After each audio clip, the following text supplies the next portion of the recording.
Kung ikaw ay naghahanap ng makakausap, Heartline. kung ikaw ay nangangailangan ng isang kaibigan, Heartline. daluyan ng iyong damdamin at daluyan ng iyong bawat saloobin. Heartline. Kung saan pinapakinggan ang iyong nararamdaman.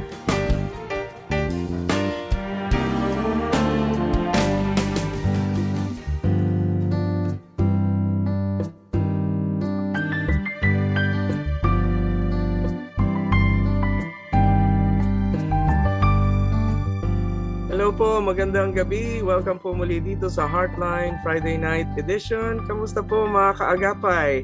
Ano po ang balita sa inyo ngayong Oktubre 10 ng 2025? Wow, ang bilis ng panahon, ano? October na kaagad tayo. Ay, tapos konti na lang, November na. Wow!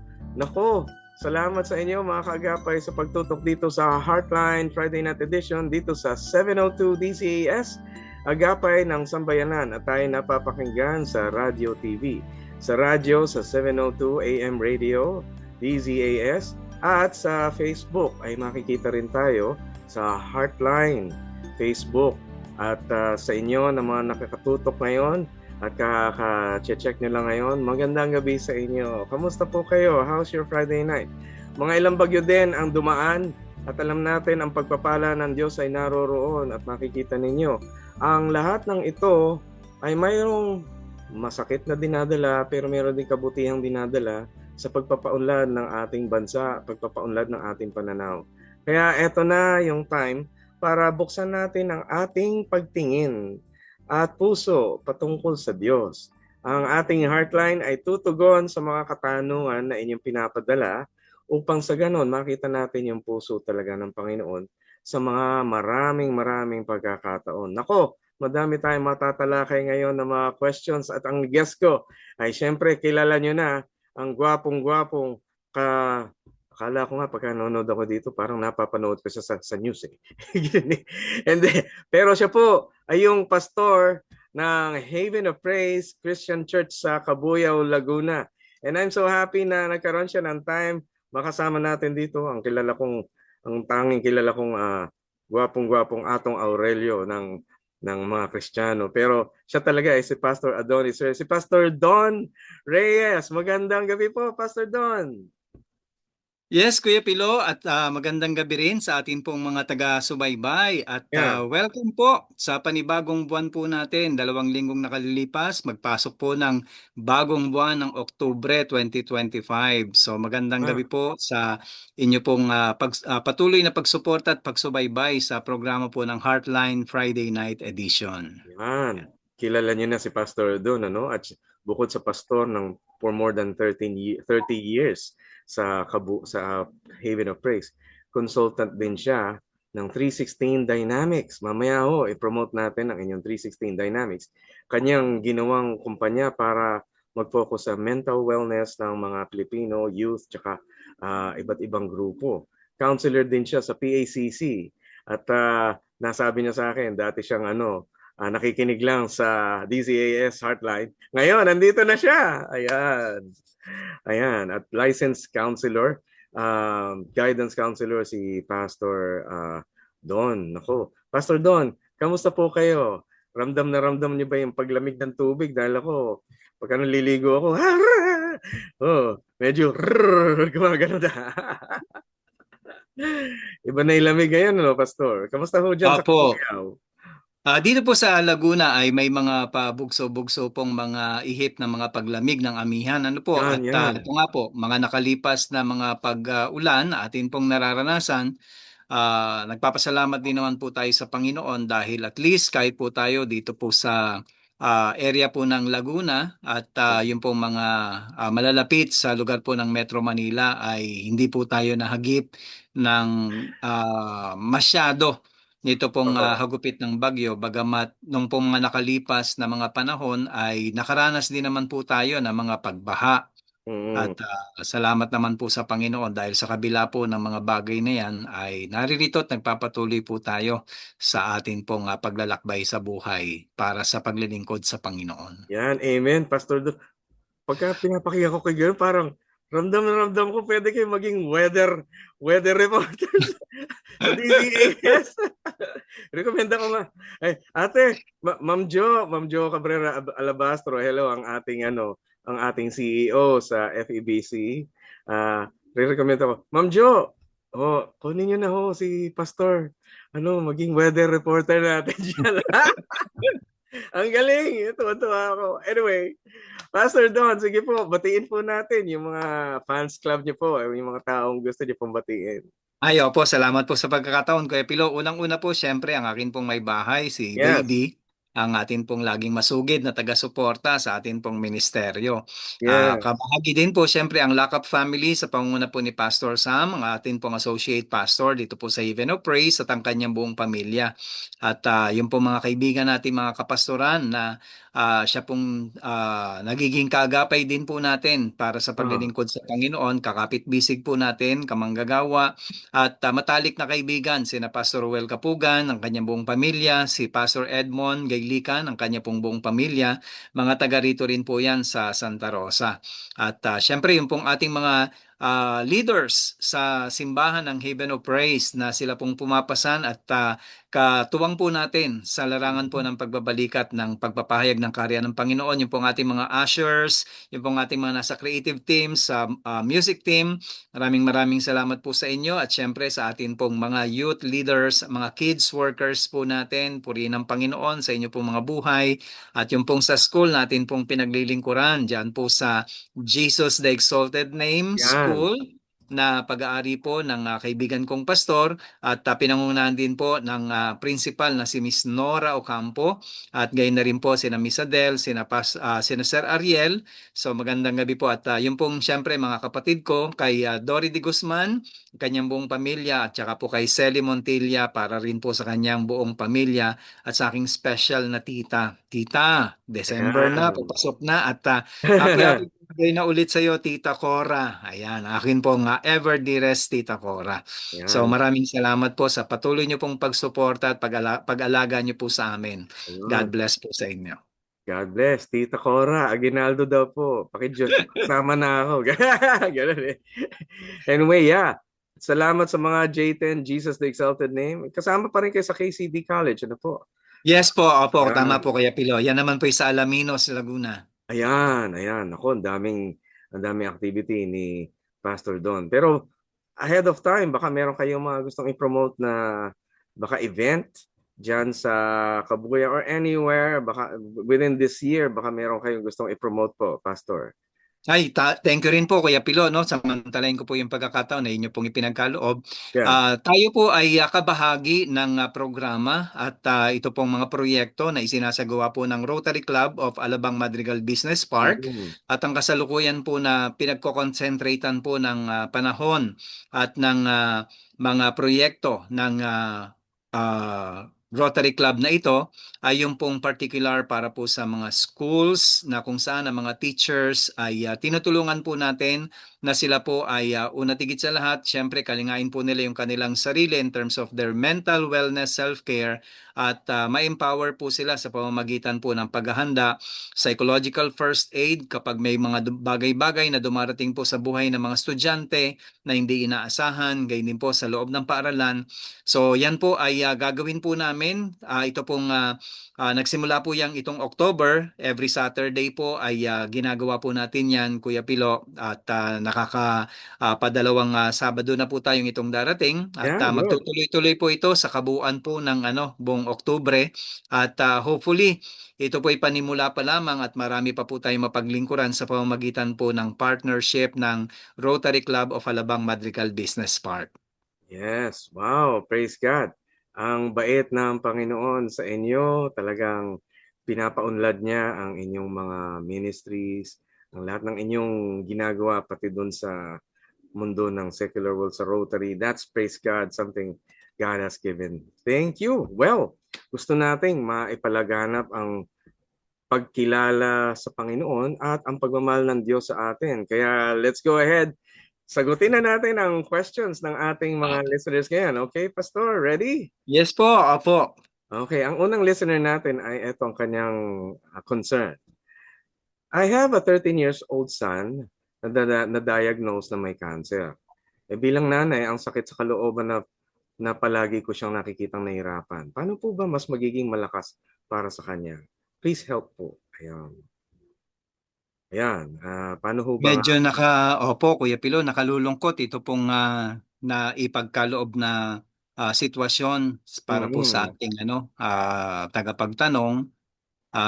Talaga pong mabigat yung pong inyo pong pinagdaraanan at only God and you know yung pong lalim ng kondisyon na inyo pong pinagdaraanan po ngayon, no?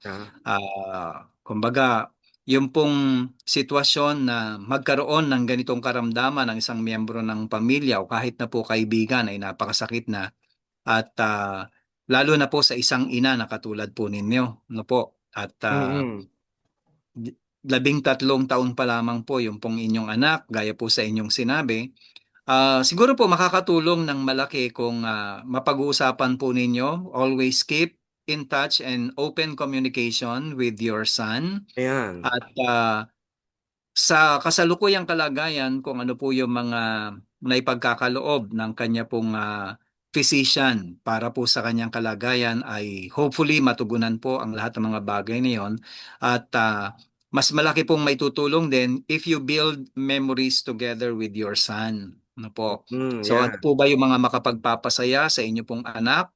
Magkaroon po ng open communication at kung kayo naman din po ay meron po mga kabalaan, pwede rin naman po kung mamarapatin at mapapag-usapan niyo po ng inyong anak na sa mga panahon na kayo po ay nalulungkot, ah, kung open po ba siya sa ganong Mm. pagkakataon, kung halimbawa makikita po kayo na off guard dahil po sa kanyang kalagayan, ay ipaliwanag niyo po na yung pong mas malabis na pagmamahal niyo po sa kanya at yung pong ah, pag nanasa na siya po ay mapaganda ang kalagayan. Ano Yeah, po? oo. So, yeah, malaki pong suporta yung emotional health na emotional support na may pagkakaloob niyo po sa inyong sa inyo pong anak sa kasalukuyang sitwasyon.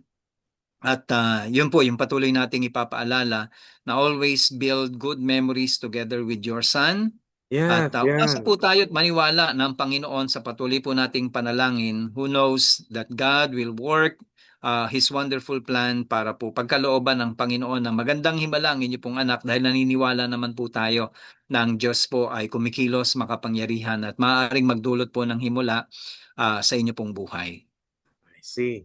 Ay, nako, maganda po suggestion yan. At talaga po, kung ang ating anak ay, ako, naranasan ko po yung makakita na ako din mismo tinamaan ng sakit na seryosong sakit. Ang sarap-sarap na malaman na nagkikare talaga sa iyo yung kasama mo sa bahay. That time kasi si wifey. Hi Doris, hi wifey.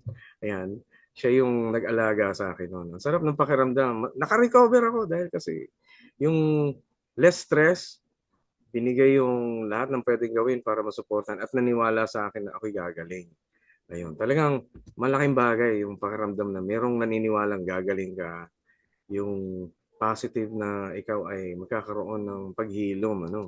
Kasi total bata pa naman siya, panigurado meron tong mga resources na merong physical, ano yun sa research ng mga doktor.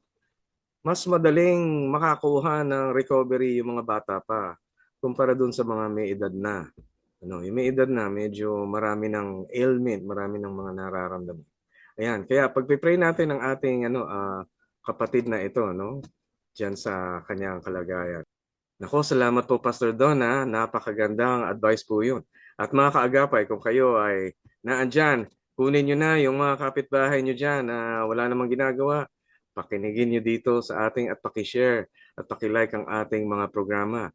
Hilahin nyo na ang inyong kapatid, katoto, kachokaran, yan, kahit kapitbahay o kaaway para malaman ang kanilang mga kasagutan ng Diyos dito sa ating mga program dito, no? Praise God. So, here, gusto kong batiin dito ang ating mga kaagapay. Thank you pala mga kapatid, mga kasama dito, sila Juliet, thank you very much. Mila Pascua, Ate Caroline Lamoste, na naging guest natin dito. Ate Leda Pau, Alan Genterola, Aaron Gacho, Anita Colon, Love Latoza, Rowena Castro, Lordan Maulyon, Andres Mendoza, Axonic Aviles, Lawrence Laid, Liz Tel, Lady Lee Casilaw, Gail Sumawang, Michael Santos, J.R. Diaz, Larry Cristobal, Diane Urbano, Romeo Sarengo, Jules Aguas, Marian Gan, Rest Valdos, Sara Binondo, Maribel Enriquez, Annie De Jesus, Mirazon Calderon, Mary Nerivea, Abigail Pante, Mary Beth Itak, and Evelyn Milana Labso. Mamaya, batiin pa rin natin yung iba, si Ate Milet Lirio, Naomi Mercado, kamusta na po kayo? Ano ko, marami pa tayong mga listeners na nakikinig sa atin. So, praise God po doon, Pastor Don. Ano? Well, eto naman ang ating next question. Ito, ang sabi sa atin, ang ating second, sabi niya, bata pa lang po ako ay pakiramdam ko, di ako welcome sa family namin, lalo na sa tatay ko.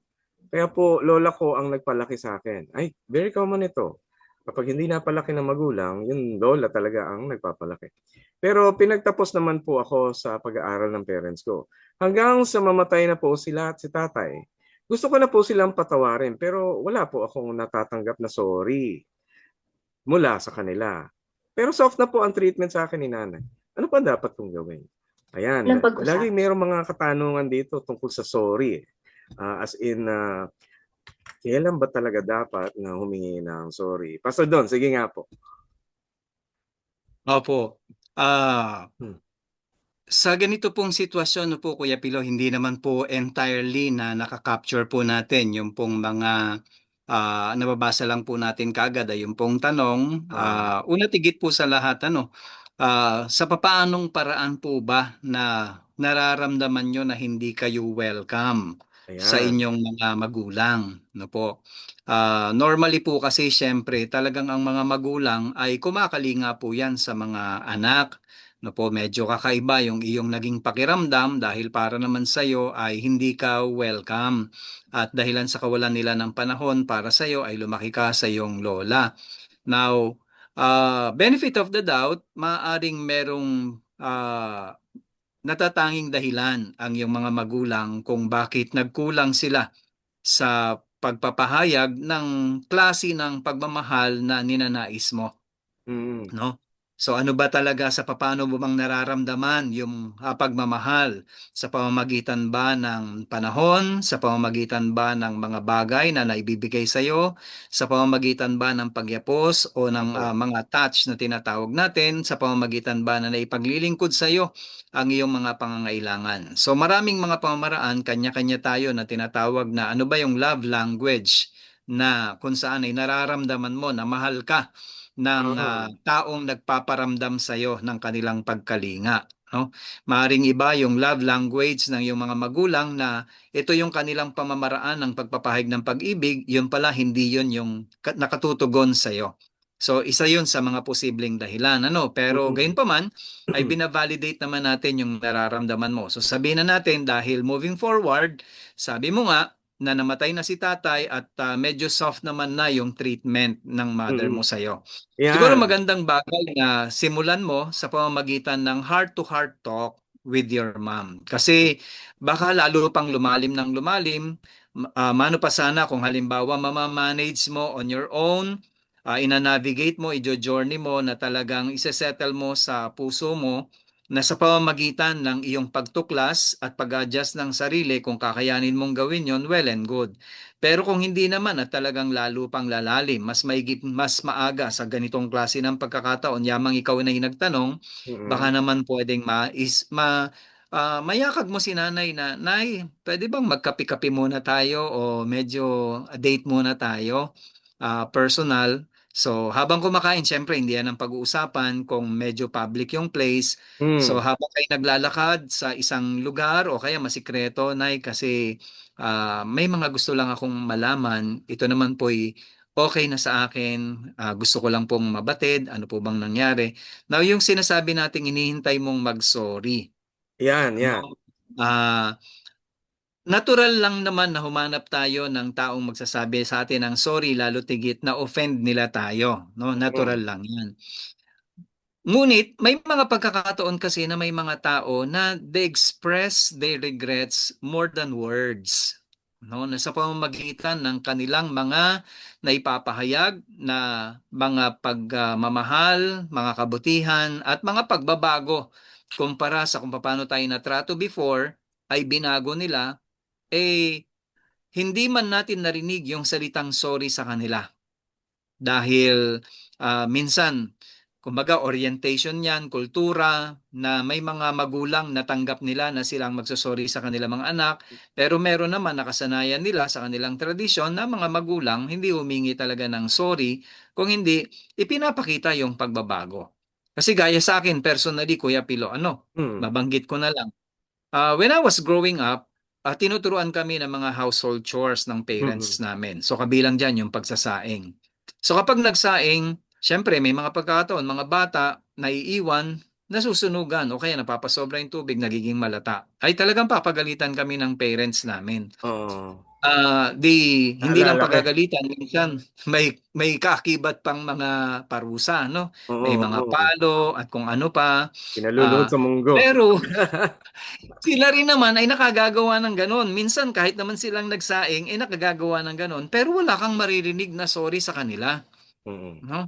Halimbawa, pagka pinagsandok ng kanin tapos tumapon yung kanin, ay may palo agad yon sa amin sa panahon na yon. Kasi ang bawat butil ng kanin ay pinagpapahalagahan at hindi dapat nasasayang. Kapag sila rin naman nagsandok, may mga pagkakataon na tumatapon din naman. Bakit gano'n? Unfair. 'Pag ako nakatapon, papaluin ako. 'Pag sila nakatapon, hindi ko sila mapalo at hindi man lang sila nagso-sorry.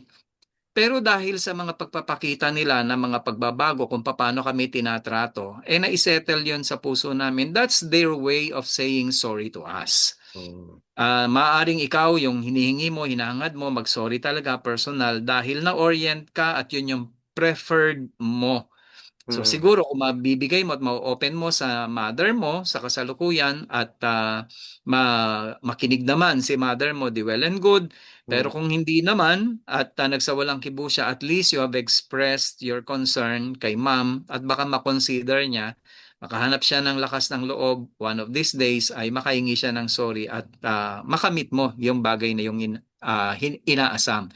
Pero kung hindi man, yung lagi nating sinasabi na mindset at yung change of perspective na sinasabing action speaks louder than Yeah, words. oo.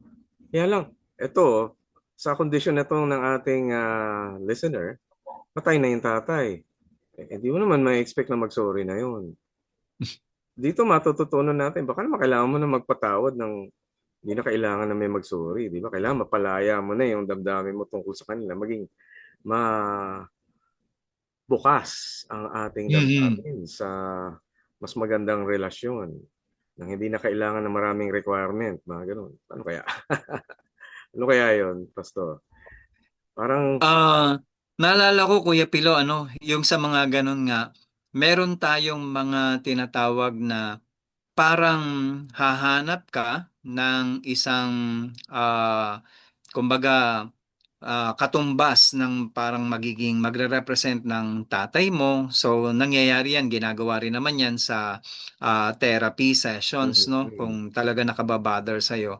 Pero tayo bilang mga Christians, I do believe na si Lord ay yung kanyang mga pangungusap sa atin na mm, kahit na hindi tayo hinihingan ng sorry, ay katulad ng tinanong ni Pedro, ilang beses ko ba mapatawarin yung ayan, ayan, magkasala sa akin? 7 ayan. beses ba? Ang sabi ng Panginoon, hindi 7 beses, makapitumpung ulit pa. Mm, So, at si Lord mismo nagsabi na kapag ikaw ay merong ihahandog at natingnan mo sa iyong puso at kalooban that you have something against aha, a person, leave your offering first at the altar and go to the person, go get reconciled reconcile. muna. Oo. No, I mean, makipagkasundo ka makapagbati. muna, makipagbati ka muna, Oh, at pagkatapos noon, pagka nagkaayos na kayo, syempre ang premise noon, yung kabilang panig makikipag-ayos din. oo. Pero ang hiningi ng Panginoon dito yung taong naghahandog, Oo. no? Na nasa kanya yung bola. Ibig sabihin, pag siyang lumapit, talagang ipinagkasundo niya yung sarili niya. Kung ayaw makipagkasundo nung isa, Mm. at least pwede na siyang bumalik at sabihin niya sa Panginoon, Lord, I did itong aking reconciliation uh, uh, action and initiative, pero I was turned down kasi hindi mo saklaw Oo. yung maaaring maging tugon ng pakikipagkasunduan mo. Mm. Pero ikaw, ginampanan mo yung tungkulin mo, pwede ka nang bumalik. Naalala ko rin, Kuya Pilo, yung storya ni Jacob at saka ng kanyang kapatid na Ayan si si Esau. Esau. Ay, oo, maganda yung kwentong Oo. yun. So, ang may atraso naman talaga rito si Jacob Oo. dahil dinaya Ginaya. niya yung Oo. kuya Ginaya niya, niya si no? Bagamat Esau. kambal sila, bagamat Oo. kambal sila, pero mas nauna si Esau. Ninakaw niya yung para kay Esau na pagpapala. Oo. And in all those years, sa lahat-lahat ng mga pangyayari hanggang sa pinatakbo na nga siya ng nanay niya, lumayo ka dito dahil papatayin ka ng kapatid mo and things like that. Nakakatuwang storya, Kuya Pilo, dahil nung panahon na si Jacob ay babalik na sa kanyang bayan. Yes. Wala kang narinig na sorry kay Jacob. Wala, Ang wala ginawa ni talaga. Jacob, panay o peace offering na Mm. ibibigay niya kay Esau. At tinanong pa siya Oo. ni Esau, para saan niya mga yan? Sabi niya, Para sa handog ko yan sa iyo, kapatid.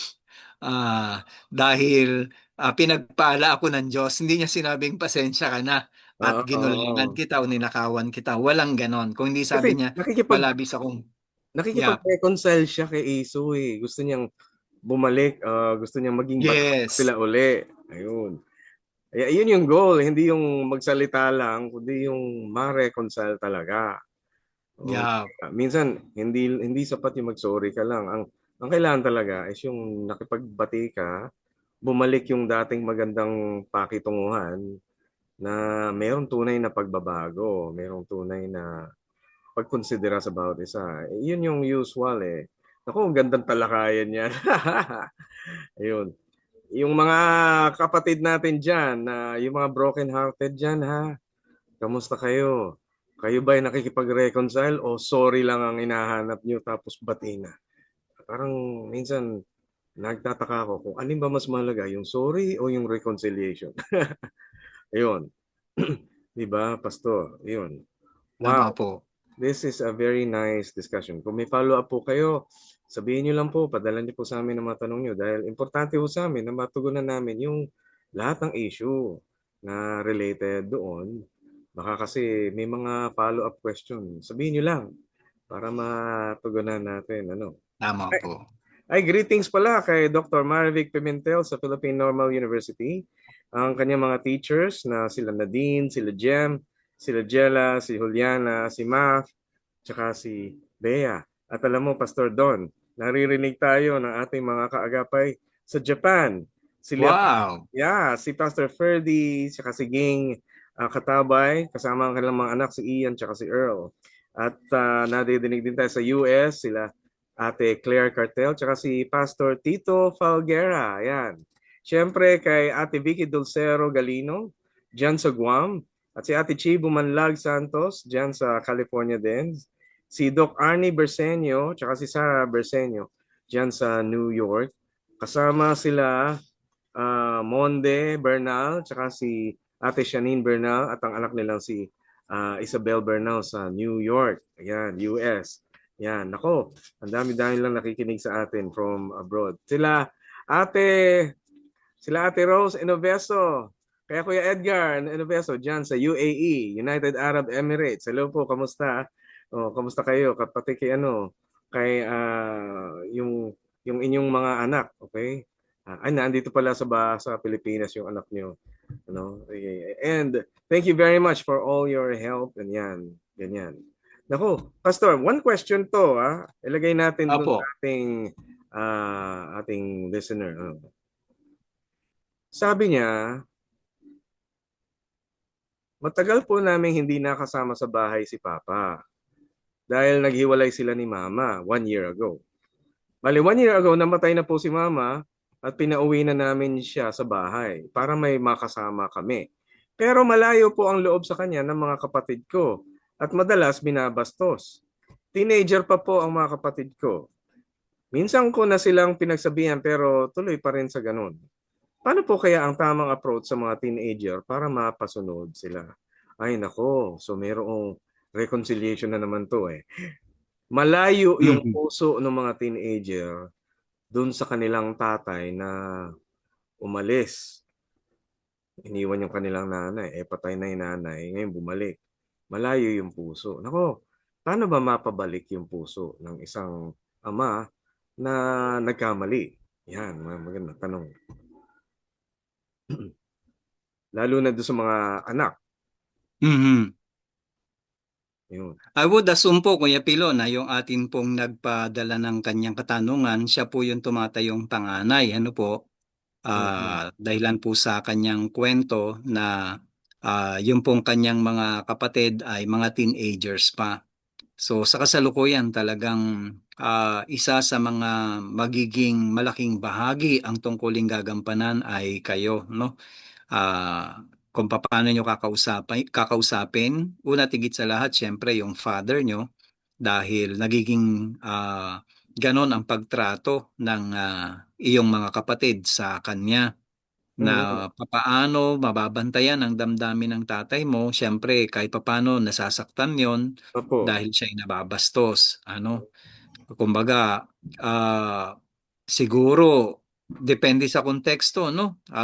Kung si tatay ay talagang nandyan na at nagpakita ng pagbabago, it will take some time and dedication para mahuli niyang muli ang loob ng iyong mga kapatid at siguro pati na rin ikaw, no, na maghilom yung sugat na naidulot sa iyo sa Mm. ganung bagay. Bagamat nasa proseso ka na at nakapagsimula dahil ikaw na nga yung concern kung paano natatrato ng iyong mga kapatid yung tatay niyo. Mm. Pero Kasi, hanga ako sa opo, kanya, no? Kasi siya bukas ang loob niya. Gusto niyang bigyan ng pagkakataon yung tatay niya na kahit nagkamali, binibigyan niya ng chance. Kaya lang yung mga teenager, hindi. Bakit opo. bakit hindi mabigyan ng pagkakataong makabawi yung kanilang ama? Mhm. Ang ganoon. So, gaya po ng nabanggit natin, no, Kuya Pilo, malaki ang tungkulin na kanyang gagampanan para kausapin si tatay na hulihin ang loob na Mm. kung ano man po yung mga nagiging pagtrato ay sikapin na ah, kumbaga, wag itong ituring na pag-aaklas laban sa kanya kung hindi bilang pagtanggap ng naging pagkukulang sa Mm. mga bagay na kanyang nagawa. Makausap mo si tatay heart to heart at sabihin kay tatay, tay, sana po naintindihan nyo yung mga lagay ng mga bata, mga kapatid ko, kung bakit saan po sila nanggagaling. Siguro po, pag-usapan nating mainam ano po ba ang ating mga magiging hakbangin para nandito po ako para magtulong tayo. Paano po natin mababawi ang loob ng aking mga kapatid patungo po sa inyo? No? Mm. So kung Yan. halimbawa may mga tagpo na ganon, makakatulong po yan kay tatay kung papaano ang kanyang magiging babalik ng loob para Yes. sa iyong mga kapatid. Ano? Mm. Gayun din naman, para naman sa mga kapatid mo, kakausapin mo din naman sila at yung patuloy na pagpapaliwanag hindi para i-justify yung nagawa ni tatay o baka ganun din, no? Kaya baka naghihintay din ang mga kapatid mo na magsosorry si tatay sa nagawa sa nanay Mm. nyo.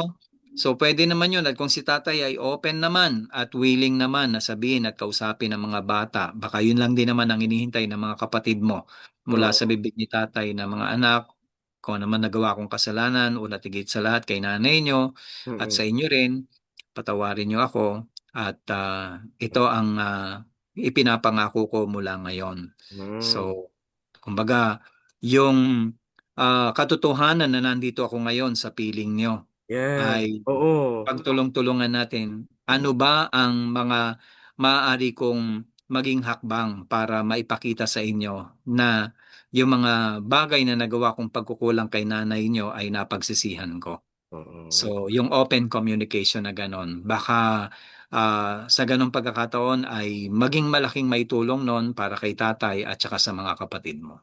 Ayun, nako. naalala ko yung verse na whatsoever do unto others what you want others to do unto you. Mhm. Golden rule na sinasabi. Siyempre, ito yung mahalagang prinsipyo lalo na sa ating mga kabataan, sa ating mga kasama sa bahay.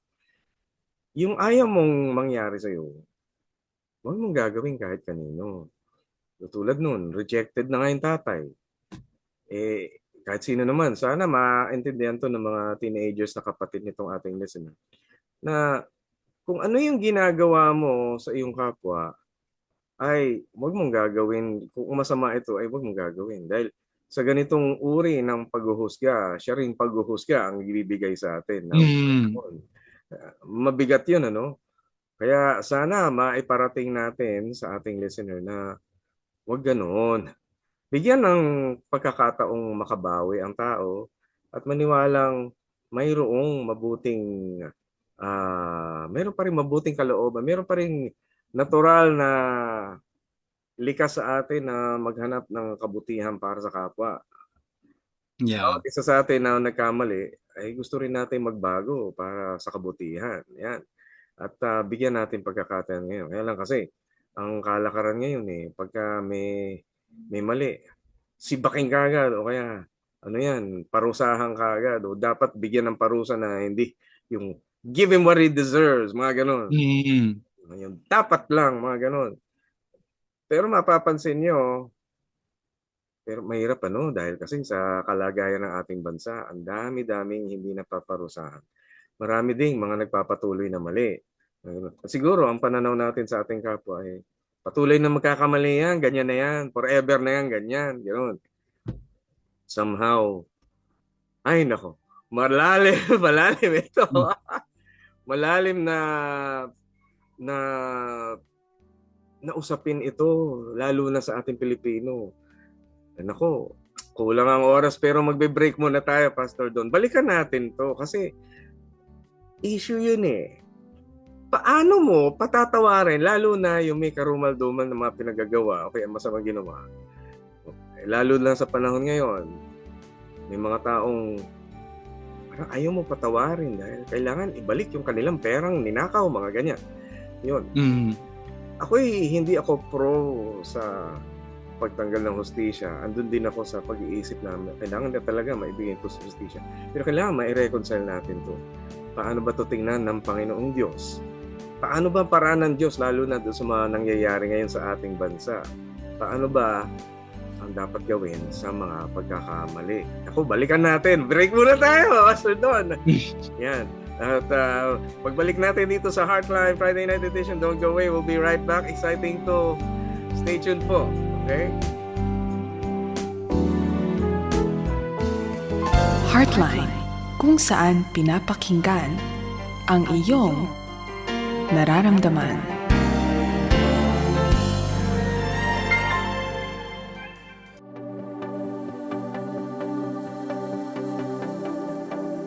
Sa mahigit 7 dekada mula nang maitatag ito noong 1948, patuloy na inihahatid ng Far East Broadcasting Company ang mensahe ng Ebanghelyo. Ito ay sa pamamagitan ng mga programa sa radyo na tumutugon sa bawat aspekto ng buhay ng mga tagapakinig. Nagsasahing papawid ang FEBC sa 13 AM at FM stations sa Luzon, Visayas at Mindanao. Sa pamamagitan ng online streaming sa 27 languages. Ang mabuting balita ni Hesukristo ay naririnig din sa shortwave. Umaabot ito sa China, Mongolia, Indonesia, Vietnam, Cambodia, Myanmar at Thailand sa higit na 40 languages. Gamit ng FEBC ang mga makabagong pamamaraan sa komunikasyon, sa radyo at mobile technology. Ito ay para maipaabot ang pagmamahal at mensahe ni Hesukristo sa iba't ibang mga pangkat ng tao. Sa tulong ng internet, nagagawa na ring maabot ang mga tagapakinig sa buong mundo. Mula rito ay nailunsad ang FEBC Radio TV sa Facebook Live at telebisyon. Isa sa mga haligi ng misyon ng FEBC ay ang pakikipagtulungan sa iba't ibang simbahan, samahan at individual. Maging ng mga kaagapay na katulad ninyo, na may pusong nakatuon sa pagtatag ng kaharian ng Diyos dito sa mundo. Sa pagpapahayag ng mensaheng ito, sa musika man, pagtuturo, drama, pagtugon sa sakuna, pagsulong ng kapayapaan o iba pang advokasya, ang layo nito ay para sa pag-unlad ng buhay at para sa kaluwalhatian ng Diyos. Ito ang ating misyon, ang maghatid ng tunay na pagbabago sa buhay at lipunan. Patuloy nating ibinabahagi si Kristo sa mundo.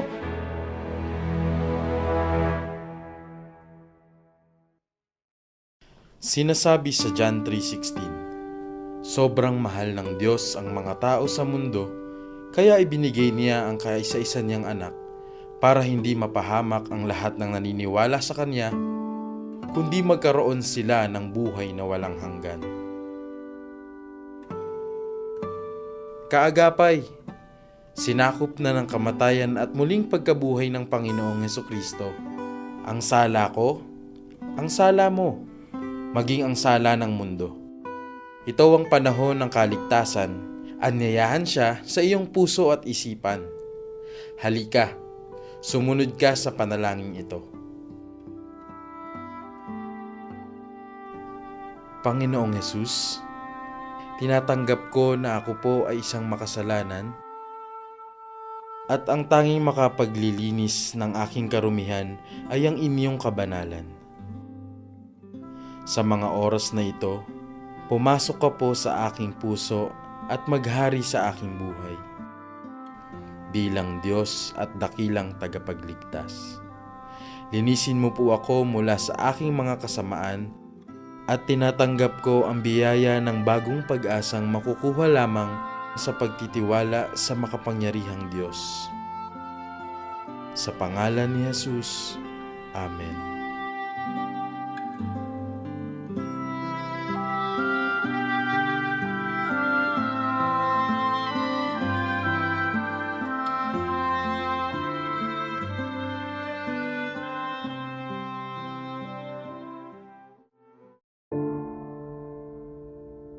Sa mga panahong nadaramang ika'y hindi mahal, pagpatak ng bawat minuto tila ba kay bagal. Ano na? Ano ba? Ano pa? May kabuluhan ba? Laging may kakulangan. Sinukat pero hindi sapat, lahat ng pagod ibinuhos, parang kandilang malapit ng maupos. Kung akala mo'y wala ng pag-asa, huminga ng malalim. Kumapit sa Kanya, Emmanuel ang pangalan niya. Tanggapin siya bilang Diyos at Panginoon. Liwanag niya'y hatid sa madilim mong kahapon. Siya ang kasama. Bawat segundo, bawat minuto, oras, araw, buwan at mga taon, lagi siyang naroroon. Tugon niya ay sakto sa pagkakataon. Ang bumubuo sa bawat umaga, ang humahabi ng bawat mga gabi, upang malaman mong ikaw ay laging minamahal. Mahal at mahalaga sa paningin ng Diyos ng langit at ng lupa. Siya ang matibay na sandigan at dakilang hari magpakailanman.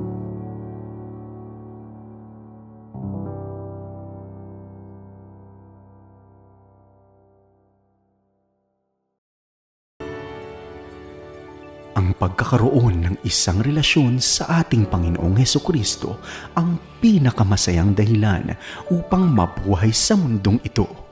Kalakip nito ang buhay na ganap at kasiyasiya sa piling niya. Kahit ikaw man din ay narito pa sa lupa. Dati-rati walang direksyon ang tinatahak mong landas. Subalit nang makilala mo ang Panginoong Hesus, lahat ay nagbago. Lahat ay naging bago.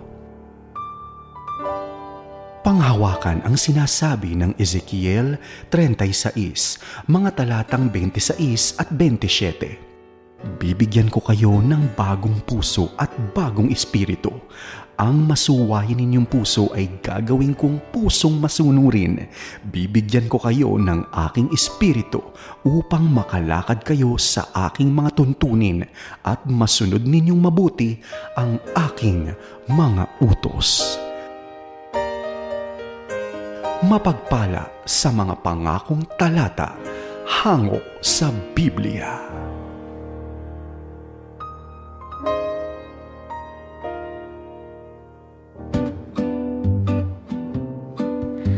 Umaga,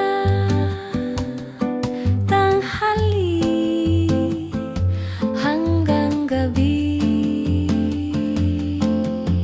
702 DZAS, FEBC, Radyo TV, agapay ng sambayanan.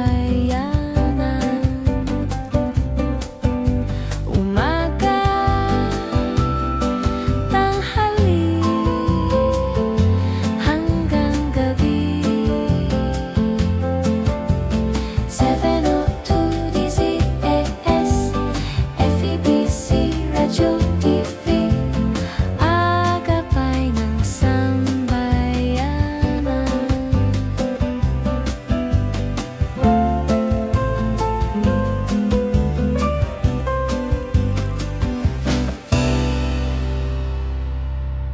Heartline, kung saan pinapakinggan ang iyong nararamdaman.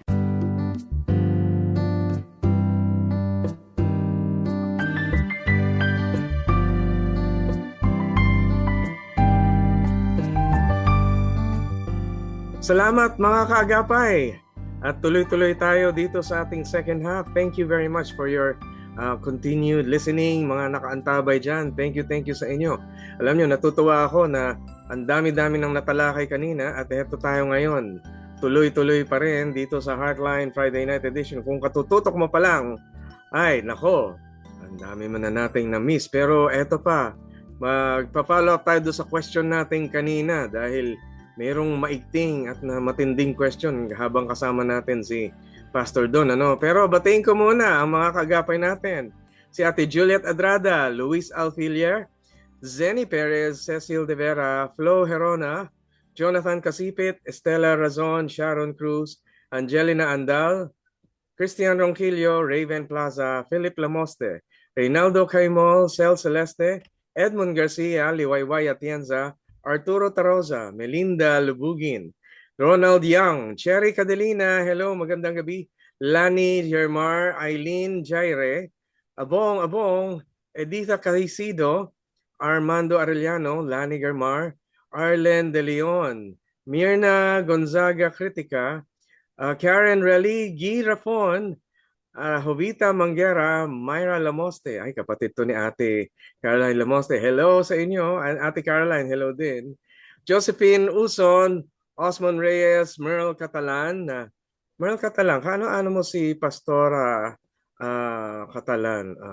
Anyway, dyan sa Life Giver.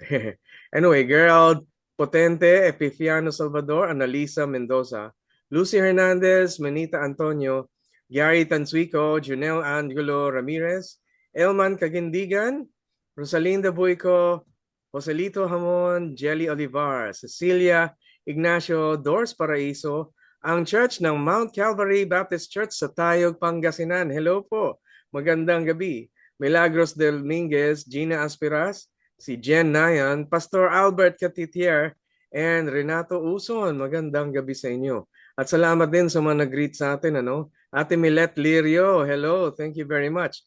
Naalala niya tungkol sa EDSA.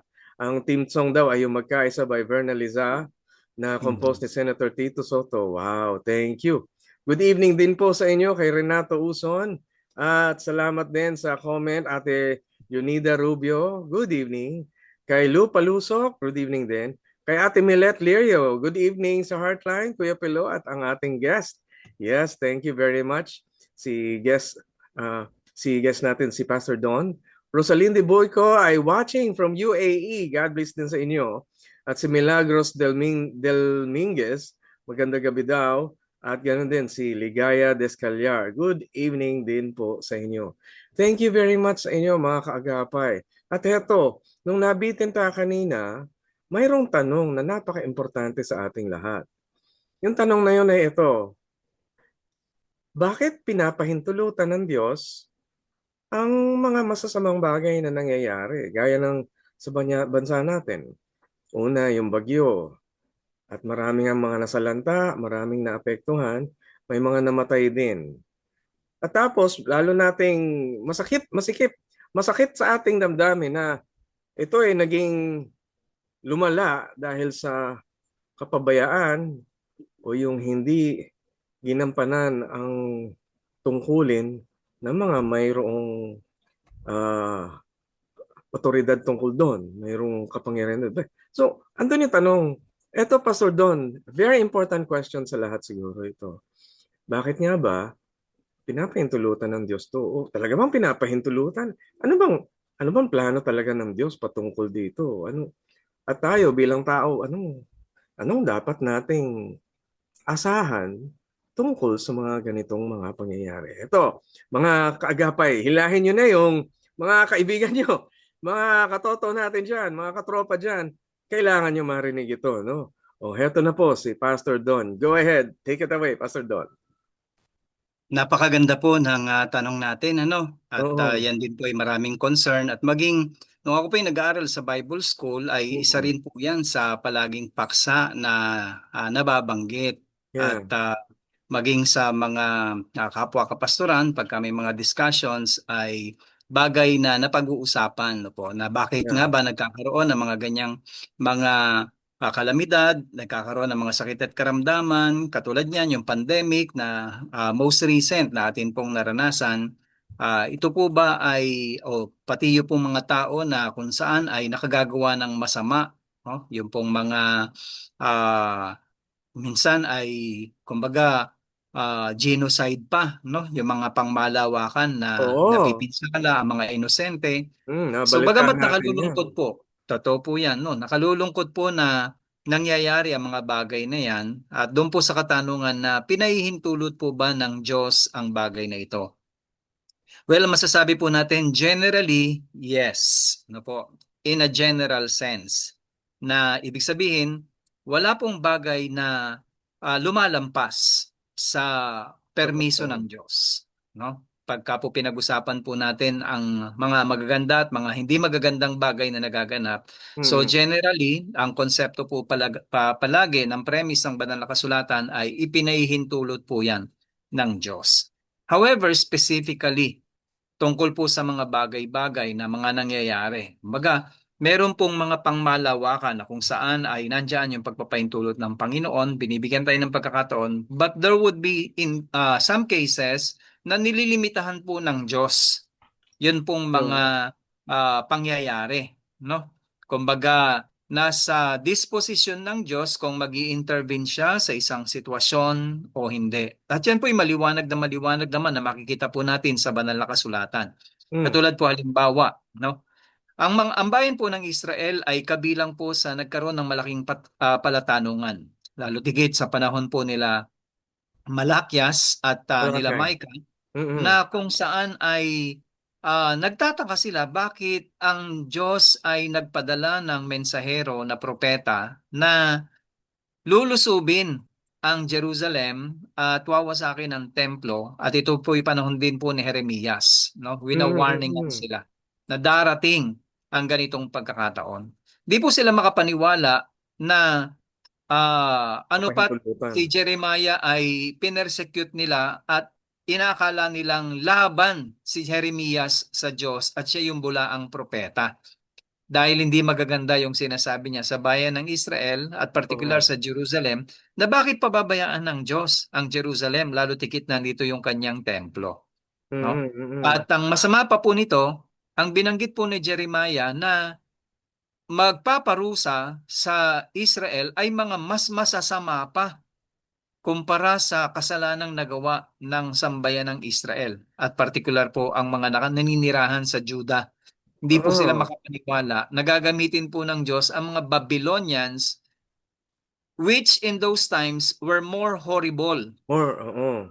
sa Parang in terms of lifestyle, in mm. terms of sin, Oo. sumasamba sa Diyos-Diyosan, kaya hindi po So, sila makapaniwala sa ganong bagay. so parang, siyempre, kung ako nga yung taga-Judea doon sa panahon na yun, eh magtataka ako. Parang siguro sasabihin ko, papahintulutan ba ng Diyos yun? Hindi man siguro, Mm. dahil kasi mga masasamang tao na nga yun, tapos sila pa yung aapi-api sa atin. Parang ganun. So, mukhang naintindihan ko bakit mayroong mga Psalms na nagsasabi, bakit pinahintulutan ng Diyos na makita ang injustice, mga ganun. Maski sa Job, ano, mga ganun. Yeah, ang dami nun. So anyway, so ano nga ho ba? Bakit pinapahintulutan ng Lord? Yung mga ganun. May natatanging, Kuya Pilo, no, may natatanging layunin po ang Panginoon para po sa mga bagay-bagay na yan Mm. na maging katulad naman po si Apostol Pablo, sinabi niya na ang buong sanglibutan ay nananaghoy, Oo. no? Kumbaga umiyak at umaasa na darating ang pagkakataon na yung pong ipinangako ng Diyos na ire-reform niya, ire-regenerate niya sa pamamagitan ng new heavens and new earth ay gaganapin po ng Diyos sa mga bagay na yon. So Mm. may natatanging mga layunin po ang Panginoon, yung iba ay nahayag, ipinapaalam ng Panginoon bakit niya pinapahintulot. Meron Mm. naman po mga pagkakataon na silent po ang Diyos. Ibig sabihin, hindi po natin kasi kayang diktahan o unawain ang labis na karunungan po ng Panginoon Mm. when it comes to these matters, no? At ang maaasahan lang po natin ay simple na napakaganda. Yung sinabi ni Apostol Pablo, na sa lahat ng mga bagay na ito, ang Diyos ay kumikilos upang paglakip-lakipin para sa ikabubuti ng mga taong nagmamahal sa Kanya. So yun po ang bagay na maaasahan po natin na kahit ano pa pong mga nangyayari, mapabuti, mapamasama, Mm. paglalakip-lakipin po ng Diyos ang lahat ng bagay niyan, and in the end, it will serve God's very own purpose and for the good of those, yung mga taong Mm. umaasa at nagtitiwala, nagmamahal sa Panginoon. Parang yan po ba yung Romans 8:28? Yung Opo, Kuya all Pilo, things tama. work together for good to those who love Yes. Him, those whom He called Opo. according to His purpose. Wow, matindi yan ha. Mabigat pala yun. Akala ko pang good news. Minsan yung lahat ng bagay, pati pangit pala, ay nagwo-work together for good. Parang Opo, Kuya Pilo. Yan po may yung charot. napakaganda sa tapestry ng Diyos, ano? Sa Katulad po ni Joseph. mm, Bakit po ipinahintulot ng Diyos na siya ibugbugin ng kanyang mga kapatid, itapon sa balon, ibinenta sa Egypt, nakulong, at lahat ng mga bagay na yon. Sa kauli-ulihan, sabi ni Joseph sa kanyang mga kapatid, yung ginawa niyong intensyon na para masama laban sa akin, ginamit ng Diyos para mm. gamitin sa ikabubuti at iligtas niya ang ating lahi. Opo. Ay, naalala ko lang ano, maski sa Luke chapter 22 ano, sa Luke chapter 22 ay sinabi din ng Diyos na not my will but yours. Dahil talaga ang sinabi din na maski dito ang Panginoon hindi niya hinihinto ang pagpatay kay Kristo. Tama, Kuya Hindi Pino. niya pinigilan yung lahat ng sakit na aabutin ni Kristo Jesus. Pero si At Kristo, may request doon, Kuya Pilo, si Lord, ha? Ang oo nga sabi eh. niya, kung hanggat maaari, if it is possible, let not this suffering Mm-mm. pass over me. Yet, yan po pumasok yung sinabi niyo, no? Not my will, but yours be done. Mm-mm. Ayun, totoo. Not my will but yours be done. I think may isang malaking bagay na matututunan tayo tungkol sa Panginoon dito, eh, no? Una, ang Panginoon ay hindi umuurong sa kahit anong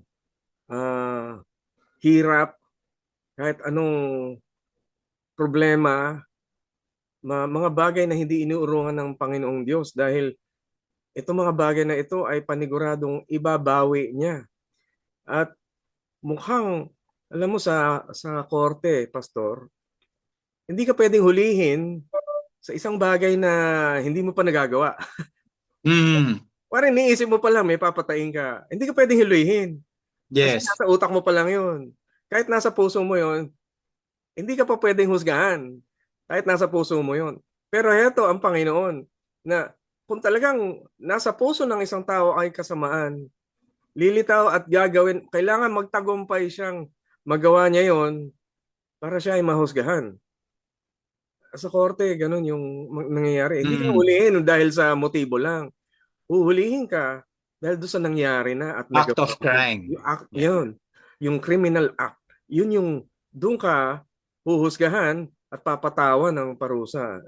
Ang naisip ko dito, nung pinahintulutan ng Diyos na ma, mapatay at ipako sa krus si Kristo, ayun na nga, yung mga tao na gumawa nun sa kanya ay ka-judge na hanggat hindi sila humingi ng kapatawaran. Yung layunin naman ni Kristo doon, ang kanyang kamatayan ay para magkaroon ng pagbabalik loob ng mga tao sa Diyos. Pero kung hindi mo gagawin yun, andun ka na sa akto, andun ka na sa punto na hindi ka talaga humihingi ng pagbabalik, panunumbalik sa Diyos. Kaya, nako, pastor, naisip ko lang no, kung ang isang tao walang konsyensya, walang puso, at nagawa niya nagawa niya ang mga yung heinous crime at nagawa niya mga karumal-dumal na bagay na yun na hindi na, paano kung mamamatay ka na at di ka na makabawi? Paano yun?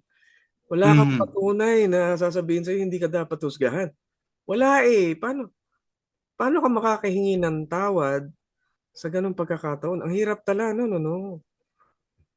Ngayon naintindihan ko na kung bakit si Judas na nagpakamatay, naintindihan ko na kung bakit hindi siya makahingi ng tawad. Siguro, handa naman siyang patawarin ng Diyos, kaya lang, sa kanyang puso, hindi na siya nagkaroon ng paniwalang mapapatawad pa siya. Mhm. At ginawa na niya yung lahat ng pwede niyang gawin para husgahan ng sarili niya. Kaya, yun, nawala na talaga si Judas. Talagang hindi na isalba dahil siya na ang nagbigay ng hatol sa kanyang sarili. At hindi siya naniwala, nawalan na siya ng pag-asang maniwalang meron pa siyang pwede pa siyang pabawiin ng Panginoon. Yun. Ang Pastor, I'll take this opportunity na i-share na sa mga nakikinig sa atin na alam niyo mga kapatid, mabuti ang Diyos. Ang kanyang kagustuhan ay yung kalooban niya ay maging kalooban din natin. Yung kanyang nais na sa kaharian niya, maging pagnanais din natin at ipamuhay natin dito sa ating lugar na kaharian din ng Panginoon. Sapagkat dito, pinapamuhay natin ang kaharian ng Panginoong Diyos. At doon makikita na tayong lahat na tinatawag na makipagkasundo sa Kanya, manumbalik para gawin muli yung balanse ng Diyos sa Kanyang kaharian. Para makiayon, makitungo sa Diyos kung ano yung nagaganap sa Kanyang kaharian, siya rin gagawin dito sa lupa. So, sabi nga sa panalangin na, your will be done on earth as it is in heaven. Na yung taong nakikipagkasundo sa Diyos ay mayroong relasyon na sinasabing mangyari ang kanyang kalooban dito sa lupa gaya ng sa langit. Pero dito sa lupa, may mga taong tumataliwas doon, ayaw gawin yun. Kaya sa darating na panahon, sa darating na paghuhusga, mayroon talaga mga taong nagampanan kung ano yung nasa laman ng puso nila. Kung ano yung puso natin, yun, magagampanan yun. At doon, makikita kung ano yung naganap nating nagawa, makikita saan talaga ang puso natin. Kaya kapatid, ngayon pa lang, manumbalik ka na sa Panginoon. Tanggapit mo ang Panginoon, Kristo Jesus, na makakapagligtas sa iyo dahil siya ang tunay na Diyos at tagapagligtas, makapagpapabawi at makakapagbalik ng ating kalooban sa Panginoon. Magiging tagapangamitan para tagapamitan sa atin ang Diyos tsaka sa ating tao, ang Panginoong Hesukristo, upang mabalik yung dating ugnayan na maganda, may kapanatagan, at hindi naduduwag sa mga pangit na nangyayari ngayon. Ako, pasensya na, Pastor. Okay lang po, Kuya Pilo. Napakaganda ng message niyo. yung message niyo rin, Pastor, tuwa ako doon. I mean, thank you dahil kasi na-discover ko ang ating Diyos ay hindi naduduwag sa mga ganito. Maski kung aalalahanin natin yung temptation ni Kristo, hindi siya duwag sa gutom, Hindi siya duwag sa kung ano mang kamatayan. Hindi siya duwag kung hindi man mapa sa kanya yung mundo at kayamanan ng mundo. Hindi na duwag si Kristo. At sinabi niya, worship the Lord only. Basambahin lang ang Panginoon. Believe din naman ako, grabe. Mhm. Ang ang sarap ng manalig sa Panginoon na hindi naduduwag, na hindi nawawalan ng paraan kahit na sa ating kalagayan ay mawalan na tayo. So, Pastor, naalala niyo yung verse? Hindi ko maalala eh. Yung verse na wag kayong matakot sa tao na pwede lang saktan ang laman. Matakot kayo sa Panginoon na pwedeng masaktan ang laman at ang kaluluwa. Pwede.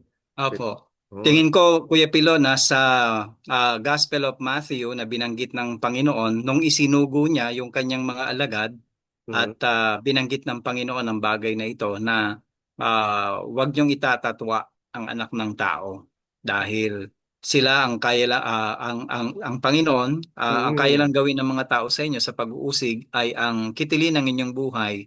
Ngunit ang Diyos ay kaya niyang hindi lamang kitilin ang buhay kung hindi dalin pa ito sa parusa. Ayan, nako. Amen. Kaya sa ating lahat, mga kaagapay, mabuhay ang kaharian ng Diyos sa ating bansa.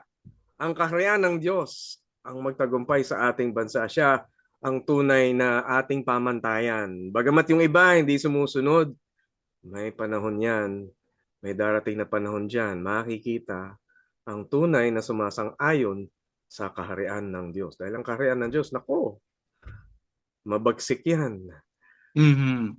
Sasabayan lang natin, yan lang kaya natin gawin. Pero ang sino mang tumaliwas ay nako, ay parang mapipisak ng malaking bato, parang ganun, dahil ganun ang kaharian ng Diyos. Darating yun. Darating yun. Huwag kayong mag-alala. Huwag niyong isipin na kinalimutan ng Diyos. Huwag niyong isipin na hindi nag-care ang Panginoon Diyos. Merong kakaibang tibay ng loob ang Diyos sa atin na hindi umuurong sa mga bagay na ganyan. Yes. Yun, hindi umuurong. Lord, thank you. Wow! Praise God! Nako, gusto kong batiin ang mga kasama natin. Marami tayong mga kaibigan na tuloy-tuloy na nakikinig sa atin dyan sa Board of Investment, sa gobyerno, sa BOI Fellowship, si Director Ryan Ramos, Jackie Eugenio, Linda Racelis, Abigail Aguas, Helen Casco, Kuya Dave Cruz. Nako, salamat sa inyo. Ate Rosa Balinas dyan sa Malabon, Nanay Rosa. Kamusta ho kayo? At ang mga barkada namin, sila Gina Go at ang kanilang mga anak, si Hannah, si Jen at si Aniel Go. Hello, kamusta kayo? Anong balita na sa inyo? And maraming salamat dyan sa ating itong kapitbahay kong eskwelahan, si Principal Ma'am Mags Journey, si Teacher at Principal Magdalena Katakutan. Kamusta po dyan sa Learning Journey Child Growth Center? Hello po, magandang gabi and greetings and more blessings po sa inyo. Ayan. Nako, ang sarap na malaman ang kabutihan ng Diyos. Kaya ito pa, kabutihan din ito ang ating sasagutin dito sa isang tanong uli ng ating listener. Sabi niya naman, ayan, sabi niya, simula 2 years ago ay humarap sa maraming problema si Mr. sa trabaho. Hanggang sa mag-resign siya and 6 months nang walang work and income. Ngayon po ay may mga suicidal thoughts na siya. Naku, wag naman po. Yun na lang daw siguro ang solusyon sa marami niyang problema. Noong una, ay hindi ko po ito naririnig sa kanya. Sinabi ko sa kanya na baka gusto ko o kailangan niya lang ng counseling para ayaw niya. Pero ayaw niya. Paano po kaya matutulungan siya? Ano po ang dapat kong gawin? Ay, mga kapatid, mabigat sa puso ito. Pero ito, si Pastor Don ay counselor din, RGC, yan, Registered Guidance Counselor. Ano ho marirecommend natin, Pastor? Opo.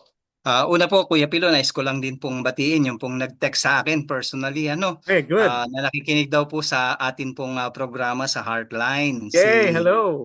Ate Arnie na 42 years old mula po sa Bulacan. So Ate Arnie, sa iyong pagsubaybay at sa iyong pagme-message, maraming salamat sa patuloy niyong pagsuporta sa Heartline, lalong-lalo na dito po sa Friday Night Edition. Yes, Now, hello, mabalik Ate tayo, Kuya Arnie. Pilo. Opo. Yung pong tanong, no, nakalulungkot po na yan po yung ating natanggap na paghingi ng tulong tungkol po sa inyong husband. Hmm. Papasalamat po tayo dahil una tigit sa lahat ay naglakas loob po kayo para magrekomenda sa inyong husband na magbigay po sa kanya ng suggestion Question, na yes. magpakonsulta po sa counselor. Counselor, oh. Nagkataon nga lamang po at nalulungkot tayo na sa ngayon ay tinatanggihan niya, no? Ayaw po niya, meron po siyang resistance. So tungkol po dun sa katanungan niyo na paano niyo po siya matutulungan, ganito po. Una tigit sa lahat, lagi niyo po siyang i-affirm tungkol po sa kanyang kalagayan na yung pong pagkakawala ng kanyang trabaho ay wag pong maringgan ng mga karagdagan pang bigat patungkol po sa mga pangangailangan sa pamilya. No? So nandyan po yung tuloy-tuloy na pagkilala niyo po at pagbibigay po ng respeto sa kanya. So yun po yung mga psychosocial support kung tawagin po natin. Ano? Malaki Ayan, pong may oo. tutulong nyo para po sa kanya. Now, ito po yung importante din. Huwag na huwag niyo pong pababayaan si Mister na nag-iisa at malalim ang iniisip at wala pong makakausap. Ano po. So Ayan, kapag ayan. nakita niyo pong ganon, kinakailangan po na lapitan niyo po agad at tanungin niyo o kung wala man po kayong sasabihin sa kanya, okay lang din po yon. Basta i-affirm niyo po siya na nandyan po kayo sa kanyang tabi. Ano Mm. po. At kung sakasakali man po meron na pong mga manifestations, halimbawa, lagi nyo rin pong check upin. Titingnan po yung kanya pong mga gamit sa kung meron po siya mga personal bags. Every now and then, lalo po kapag wala siya, simplihan nyo po, tingnan nyo kung meron po doon mga bagay-bagay na maaring makapinsala na sa kanya.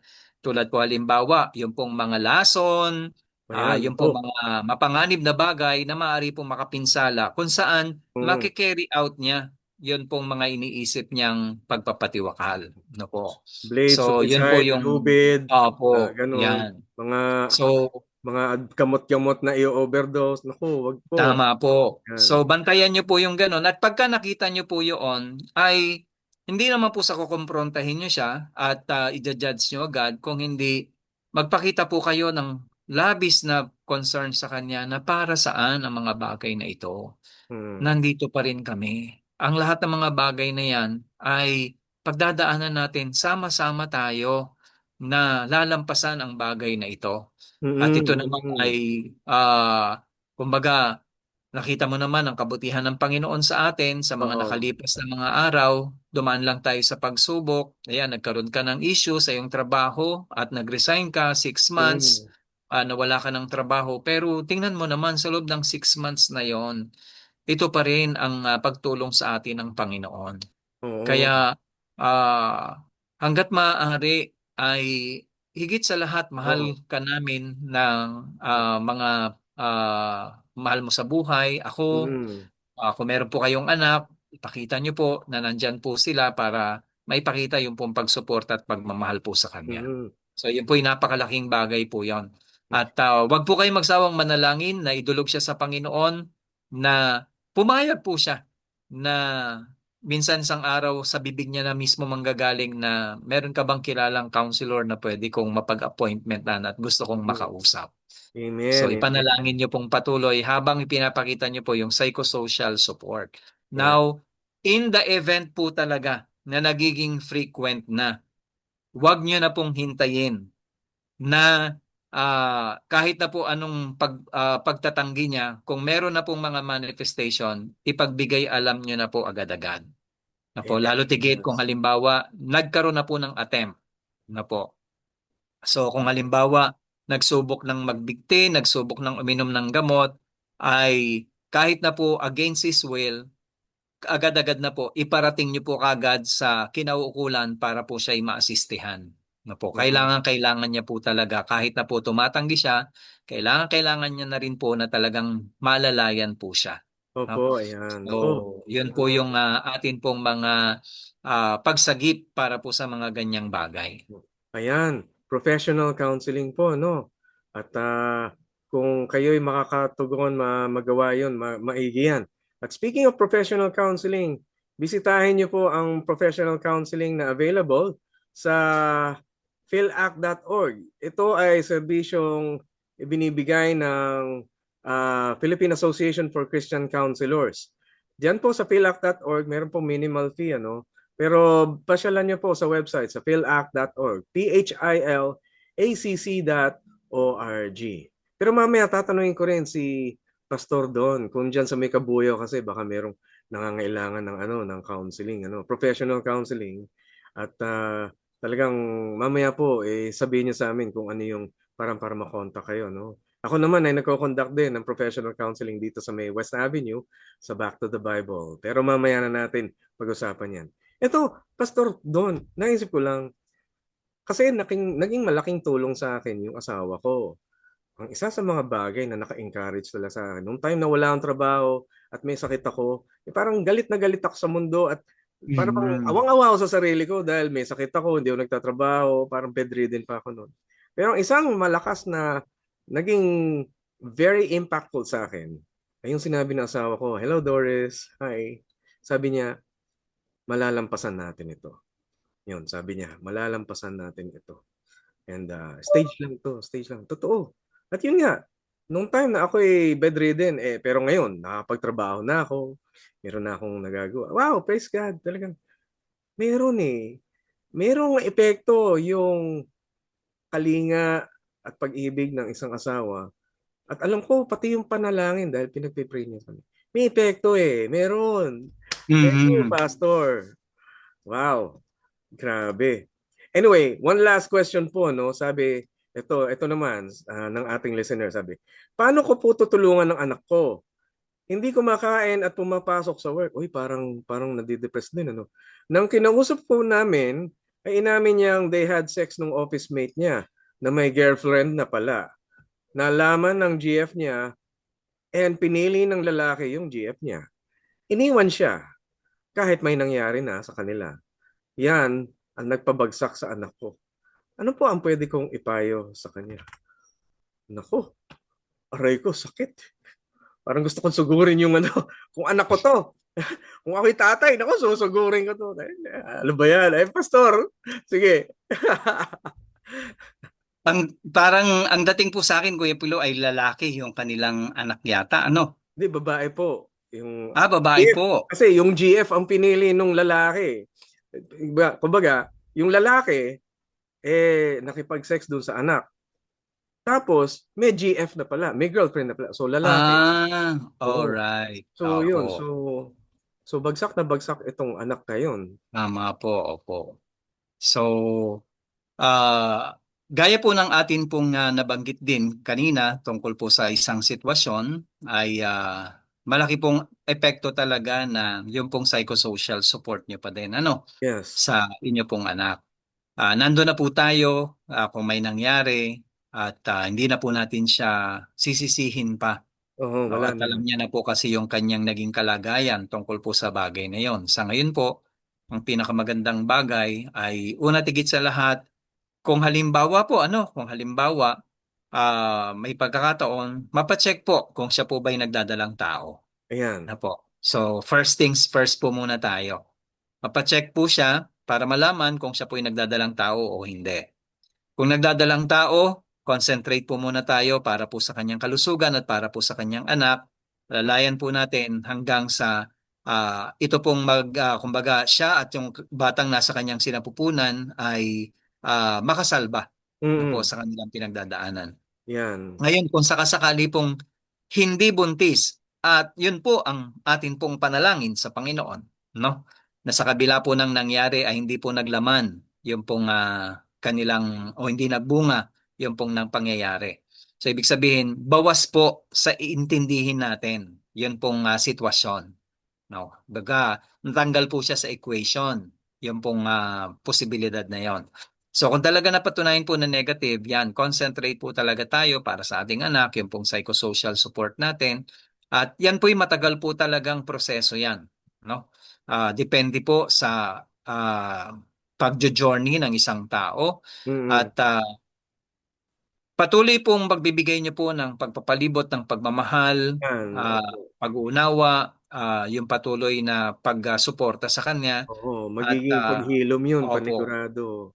At sa lahat pong yan, encourage nyo rin po ang inyo pong anak na pa-appointment para po sa counseling, no po? Mm-mm. Para Yes. ma-journey kasi kung sa inyo hanggang talagang malaking bagay po na ibibigay niyo pong psychosocial support. Ngunit may mga aspeto po kasi nakakailanganin po talaga na mabigyan po ng therapy yung pong inyong anak, no? Lalo Yes, tigit kung oo. talagang sobrang na-devastate siya sa nangyari, Oo. na bakit na ginawa niya o nakapagdesisyon siya nang wala pa sa lugar, hindi niya nakalkula yung po mga bagay-bagay. So Oo. kinakailangan niya po kasi ma-unfold at may mag-guide po sa kanya para po doon sa mga pagpoproseso ng kanyang isip, ng Mm. kanyang nararamdaman at pati po yung buong kalooban niya, no? Yan. Meanwhile, napakalaki po munang bahagi ang inyo pong tungkulin ginagampanan na yung pong pagbibigay ng psychosocial support sa kanya. Alam Yes. ko po kayo rin po ay nasaktan at mabigat po yon sa inyo. Oo. Ngunit this time, kayo po bilang magulang, ang Mm. concern po muna natin dito ay hindi po yung damdamin nyo na nasaktan. Ang concern po muna natin ay yung pong pinagdadaanan ng anak nyo po muna. Ayan. Nako, Opo. praise God. Paghilumin natin at tulungan ng paghilom. So, Pastor Don, pag-pray po natin, short prayer lang po para sa ating mga naging listeners ngayon. Please, go ahead. Opo, opo. Sige po, tayo po ay manalangin po sa Panginoon. Diyos, aming Ama, kami po ay nagpapasalamat Amen. maging sa mga bagay-bagay na mga palatanungan sa amin po mga buhay, mga bagay na naranasan po namin na para sa amin ay pasanin. Mm. Salamat pa din sapagkat ang lakas ay nagmumula po sa inyo at binibigyan niyo po kami ng labis pang pagkakataon upang sa mga bagay na ito kayo'y pagtiwalaan. Yes. Dahil kung tutusin, kung lahat ng bagay ay kaya po naming solusyonan at kung mga bagay-bagay ay pabor lamang para sa amin, baka po namin pagtiwalaan na yung aming sariling kakayanan at malimutan na ipagkatiwala sa inyo ang lahat ng bagay. Sa katunayan, Lord, it would be in the times of our low moments, in the times of our struggles, in the times of our difficulties, ay mas lalo nyo po na iniaabot ang inyong pag-ibig. Yes. At mas lalo nyo po na gustong ipagkatiwala at isuko namin ang mga bagay-bagay sa inyo. Kaya panalangin po namin ang aming pong mga listeners na nagpahayag ng kanila pong mga nabibigat ang kalooban tungkol sa kanilang mga sitwasyon. Alam po namin na mabigat po ito para sa kanilang paglalakbay sa buhay. Gayunpaman, amin pong dalangin na sa pamamagitan ng inyong kagandahang loob at mga kamangha-manghang pamamaraan, naniniwala po kami na inyo pong ipamamalas ang inyo pong kapangyarihan. At gaya po ng talata na amin pong pinagbulay-bulayan, na mga bagay-bagay ay kaya niyong paglakip-lakipin para sa ikabubuti ng mga taong nagmamahal po sa inyo at tinawag para po sa inyong kaharian. Amen. Amen. Panalangin po namin, Lord, maging ang amin pong listener na bigyan niyo po siya ng break at magkaroon po ng pagkakataon na siya po ay makapaghanap ng trabaho at ma-encourage ang kanya pong puso at mapawi ang mga struggles, Lord, lalo tigit ang mga pag-iisip patungkol sa pagpapatiwakal.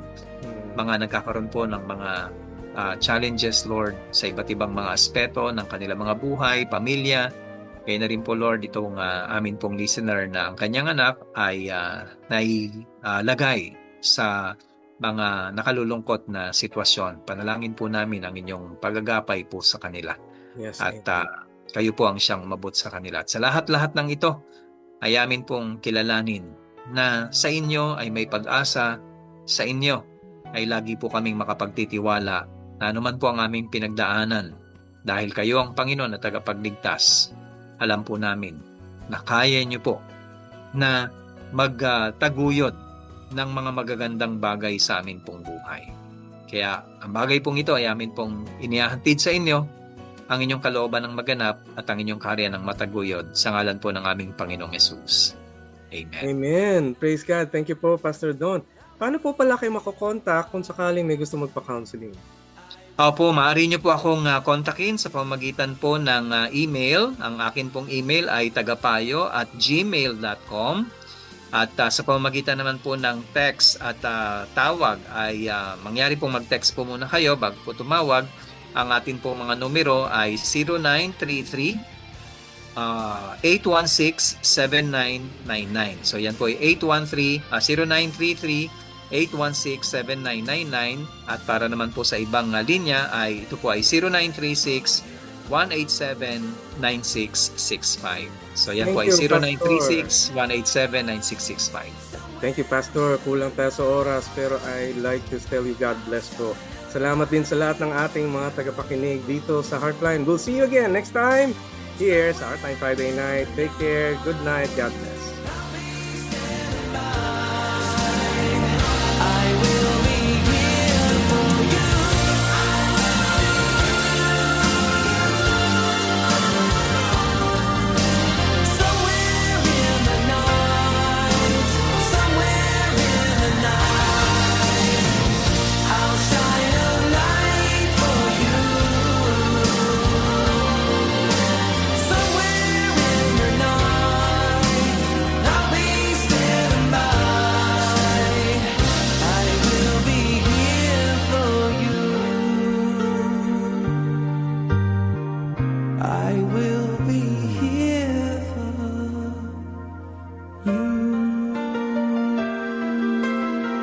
Heartline, kung saan pinapakinggan ang iyong nararamdaman.